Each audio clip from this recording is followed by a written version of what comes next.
Hi friends, मी अदिती मोरे। आज आपण हळदीच्या पानाच्या पातोळ्या आणि उकडीचे मोदक।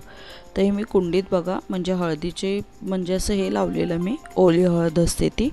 तर त्याची आता छान अशी पानं, म्हणजे झाड आलेलं, तर त्याची छान अशी मोठी मोठी पानं पण तयार झाली। तर ही 5-6 पानं, ओव्याचं झाड आहे, तुळशीचं आहे, तसं छान असं हे हळदीचं बघा झाड आहे। तर पानं म्हटलं आले तर आपण करूया पातोळ्या।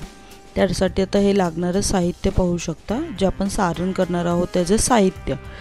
तर एक अख्खा नारळ, ओला नारळ किसून घ्यायचा आहे बघा। त्याच्यानंतर गूळ घेतला आहे 200 ग्रॅम, आणि हे खसखस, त्यांचे काजूचे तुकडे, मनुके, त्याच्यानंतर ह्याच्या बिया घेतलेल्या आहेत भोपळ्याच्या, आणि चारोळी आणि वेलची पूड। ठीक आहे, हे सगळं घेतलेलं आहे साहित्य। बघितलं आता सगळ्यात पहिलं काय करायचं, थोडं कढई गरम झाली की त्यात 2 चमचे फक्त तूप घालायचे, छोटे 2 चमचे। आता हे मी अंदाज बरोबर पकडून 2 चमचेच टाकलेले आहे, म्हणजे जे आपले आपण नाश्ता वगैरे करताना घेतो ते 2 चम्मच घेतलेले आहे। त्यात हे चारोळी, काजूचे तुकडे बारीक ते, आणि त्या भोपळ्याच्या बिया त्या थोड्याशा हलक्या हलक्या हे करून घ्यायचे तुपामध्ये। बघू शकता तुम्ही 2 ते 3 मिनटं जरा असं परतून घ्यायच्या, छान अशा, थोडंसं जरा लालसर होतील मध्ये। आणि ड्रायफ्रूट्स कधी पण आपण कुठल्याही ह्याच्यात वापरताना थोडेसे हलके तुपात वगैरे जर तुम्ही गरम करून घेतलेत की छान होतात, म्हणजे खाताना ज्याचा जो थोडं थोडं काहीतरी, काजूला कधी कधी बघा उग्रस असा वास येतो, तो येत नाही, काही नाही। आता हे खोबरं आपण घालून घ्यायचं आहे याच्यामध्ये किसलेलं, आणि ते छान असं लालसर होईपर्यंत परतायचं व्यवस्थित।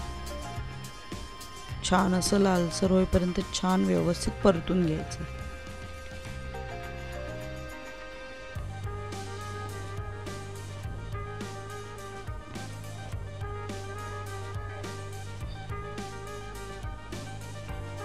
आणि आता बघा साईडला परततच असताना तो ही खसखस आहे ती आपल्याला थोडं खोबरं साईडला करून मध्यभागी जरा हलकी हलकी थोडी म्हणजे तडतडली पाहिजे, थोडी अशी गरम करून घ्यायची, आणि मग हे एकत्र करायचं आहे सगळं। त्यानंतर आता आपण हे गूळ घालून घ्यायचं याच्यामध्ये। हा 200 ग्रॅम गूळ घेतलेला आहे मी, जास्त गूळ नाही घेतलाय। तर छान असं बघा गूळ एकत्र करून हळूहळू, आणि हे मनुके पण ह्याच्यात ॲड करून घ्यायचे आहेत। मनुके आणि वेलची पावडर जी आहे ते ह्याच्यात ॲड करायचे। गूळ जेव्हा एक थोडं आपलं हे होत चाललं की त्याच्यात ॲड करायचं आहे। आता गूळ थोडंच राहिलं आपला विरघळण्यासाठी, बघू शकता तुम्ही पूर्ण बारीक असा छान असा व्यवस्थित गूळ। हे बघा आता हे सारण आपलं रेडी झालेलं आहे। तर आता सगळ्यात आधी तांदळाचं पीठ, मी आता हे तांदळाचं पीठ आहे त्याला उकड काढून नाही घेतले, कारण की हे तांदूळ रेशनचे तांदूळ असतात त्याच्यापासून करते, ते ऑलरेडी हेच असतात, म्हणजे चिकट असतं पीठ, त्यात भात चिकटच होतं, ते पीठ चिकटच असतं। तर थोडं मी हे सेंद्रिय मीठ घातलेलं आहे, आणि आता ह्याच्यात थोडं थोडं पाणी घेऊन आपल्याला हे मळायचं आहे। गरम पाण्यातच मळावं असं काही गरजेचं नाही, ऑलरेडी हे पीठ चिकट असतं, मग ते जास्त चिकट होतं जास्त प्रमाणात, मग ते व्यवस्थित होत नाही। त्यासाठी हे डायरेक्टली मळून घेऊ शकता तुम्ही, आणि त्याचेच ॲक्च्युली मोदक छान होतात झालेले। मी आता हे भरपूर वेळ केलं तर मी तसंच केलं, विकतचं वगैरे पीठ काहीच आणायची गरज नाही वाटली मला। हे बघा चिकटपणा किती आहे। आता हे पीठ आपलं छान असं मऊ आणि छान असं मळून झालेलं आहे। तर सगळ्यात पहिलं हे हळदीचं पान घ्यायचं आहे, ते स्वच्छ धुवून पुसून घ्यायचं आहे हा पान, आणि सरळ बाजू ठेवून त्याला थोडं थोडं पाणी लावून घ्यायचं आहे, पूर्ण पानाला पाणी लावून घ्यायचं आहे। आणि आता हे जे आपण एक गोळा घ्यायचा आणि त्याचा असा रोल करून घ्यायचा आहे, आणि मग ही पातोळी आपली त्याच्यावर, म्हणजे गोळा तर हे ते छान असं हाताने जरा स्प्रेड करायचं चारी बाजूने व्यवस्थित, बघू शकता तुम्ही।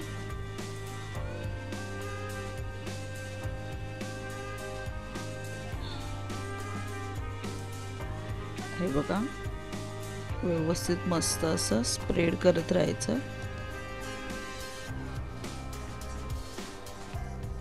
हे ना जेव्हा आपण वाफेवर वाफवून घेतल्यानंतर अतिशय उत्तम असं हे लागतं.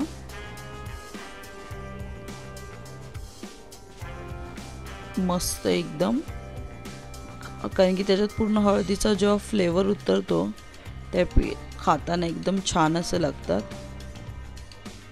मी दरवर्षी म्हणजे माझं हे प्रकार हा बनवते मी. 3-4 पानं भेटतात तसं घेऊन यायची स्टेशनला वगैरे, भाजीवाल्याकडे असतातच. जास्त करून पालेभाजी असते त्यांच्याकडे अवेलेबल असतातच पानं. ते बघा मध्यभागी बरोबर सारण भरायचे प्रॉपर. 4 बाजूनी मी सोडून बघा व्यवस्थित छान असं स्टफिंग मध्यभागीच भरून घ्यायचं आहे. हे बघा, नंतर हे पान पलटी करायचं आणि मग हे हळूहळू असं छान असं दाबून घ्यायचं आहे व्यवस्थित. हां, तर कॅमेरा थोडा वरती झालेला म्हणजे हे केलं माझ्या बारक्या मुलाने, त्याला सवय झाली आहे ढवळाढवळ करायची मध्ये मध्ये. तर हलवल्यामुळे स्टँड थोडं हे झालं तर ते मी बघितलं नाही. हे बघा पूर्ण असं स्टफिंग तिन्ही बाजूने असं छान असं दाबून घ्यायचं.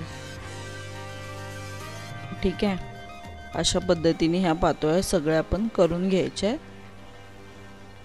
आता ह्या 4 ते 5 होत्या, त्यामुळे मी 2च फक्त दाखवते आता.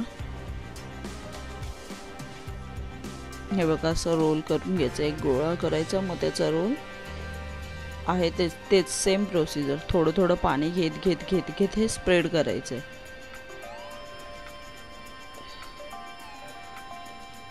ह्याला तेल वगैरेचा वापर करायचा नाहीये अजिबात, पाणी लावूनच हे करायचंय. बघा छान असं बघू शकता.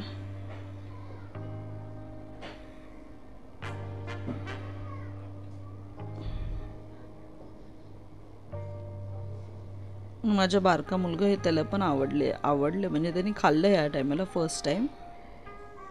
तो 3च वर्षाचा आहे, तर त्याला आवडले. मोदक तर त्याला आवडतातच वाफेवरचे, तो मोदकासाठी त्याचं चाललेला गोंधळ, पण हे पण त्यांनी खाल्लेले या टायमाला आवडीने. हे बघा सेम प्रोसिजर तसंच.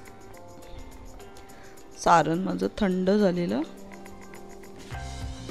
हलकं गरम असतानाच हे करून घ्यायचे सारण. जेव्हा नंतर काय होतं, गूळ आपलं जसं थंड होतं तसं आळल्या जातं, थोडं कडक होतं मग सारण. एकदम पण गरम नाही करू शकत. ते बघा परत तसंच फोल्ड करायचं पान हलक्या हाताने, आणि जे उरलेलं जे असतं ते साईडने कट केलं पान तरी चालतं.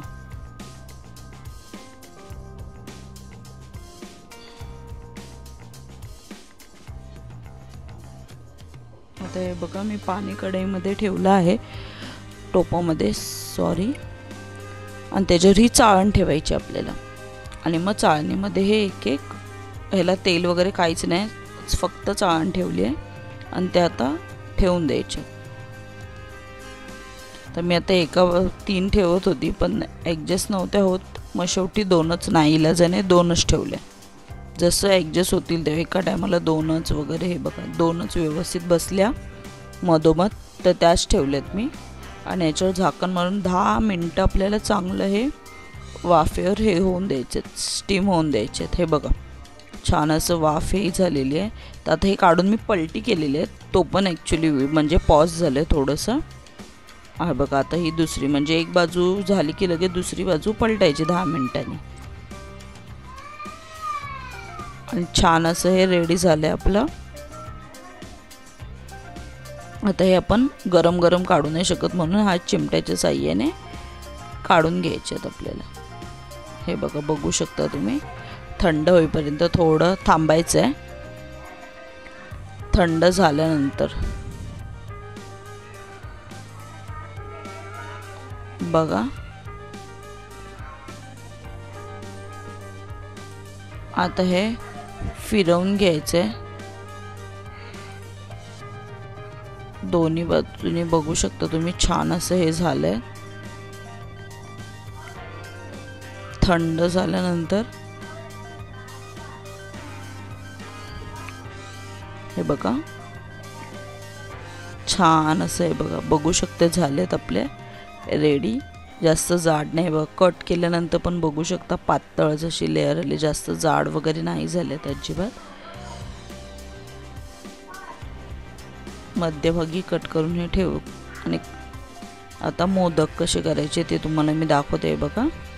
थोडंसं हलकं तेल लावायचं हाताला, तेल लावल्यानंतर रोल करायचं व्यवस्थित छान असं गोल, म्हणजे वाटी करून घ्यायची।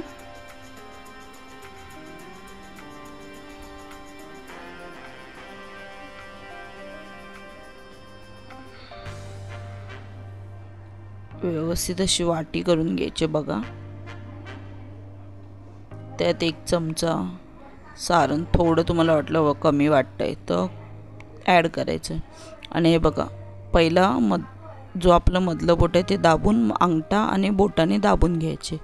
अशा प्रकारे पाकळ्या काढून घ्यायच्या, बघू शकता तुम्ही। हे बघा छान असं, हे बघा छान असं मोदक आपला रेडी झालेला आहे। आणि हाताने थोडं थोडं पाकळी आपली ॲडजस्ट करायची। आता हे मी छोटे छोटेच केले, मला ते जास्त असे मोठे मोठे मोदक आवडत नाही। हे बघा 7-8 पाकळ्याच काढल्या, ते जास्त नाही आहेत, बघू शकता तुम्ही। आता मी तुम्हाला एक दुसरी पद्धत दाखवते, ते मी सुरीने म्हणजे त्याला थोडं कट लावणार आहे सुरीच्या साहाय्याने। सेम प्रोसिजर करायचे, गोल अशी छान अशी वाटी करून घ्यायची पहिली, आणि पातळ असे मी केले, जाड अजिबात नाही केले। माझं जेव्हा स्टीम झाल्यानंतर पण आणि असं पण म्हणजे आतलं सारण आहे ते दिसत होतं, पण मोदक कुठेही माझं म्हणजे फाटला वगैरे काहीच नव्हता। हे बघा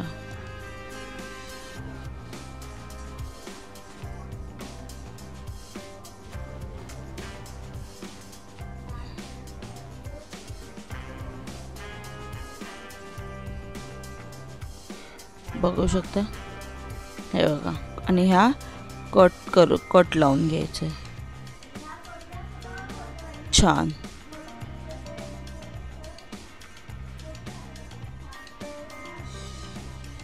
बघू शकता तुम्ही छान असे व्यवस्थित। आता तुम्हाला दाखवते बघा, हे बघा मस्त असं कट लावून घेतले। अशा पद्धतीनेच आपण सगळे मोदक असे रेडी करून घ्यायचे बघा कसे ह्याला। आणि हलक्या हलक्या हातानेच, म्हणजे जास्त तुम्ही हे करू नका। हे बघा नाजूक एकदम हाताने हे करायचे असतं।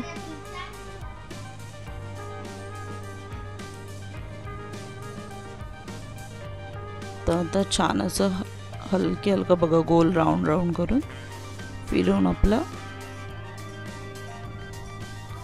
छान असं बघा रेडी झाले मोदक आपले रेडी झालेले आहेत। आता हे आपण वाफवून घेणार आहे। मोदक आपले छान असे वाफवून घ्यायचे।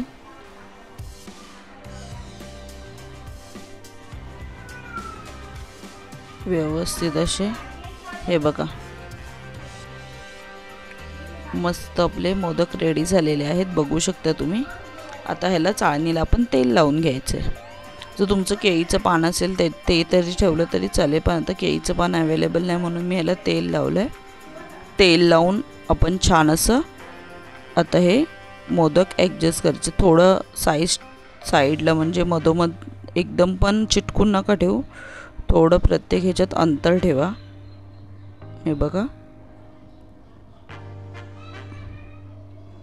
सगळ्यात मला हेच आवडतात। मी पाकळ्यांपेक्षा ह्या पद्धतीनेच करत असते जास्त करून मोदक कट लावून।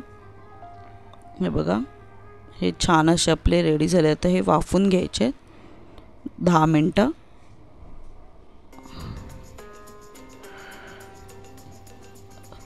पाहू शकताय बघा 10 मिनिटं झालेली आहे। बघा आतलं सारण दिसतं, म्हणजे मी ते जे बनवले बॅटर आतलं दिसतंय, पण पातळ व्यवस्थित आणि छान झाले बघू शकता तुम्ही। तर कशी वाटली तुम्हाला माझी रेसिपी कमेंटद्वारे नक्की सांगा। व्हिडिओ आवडल्यास लाईक करा, चॅनलला सबस्क्राईब करायला विसरू नका। Thank you, bye bye. भेटूया पुन्हा नेक्स्ट व्हिडिओमध्ये। आणि कसे मोदक झाले ते पण कळवा नक्कीच।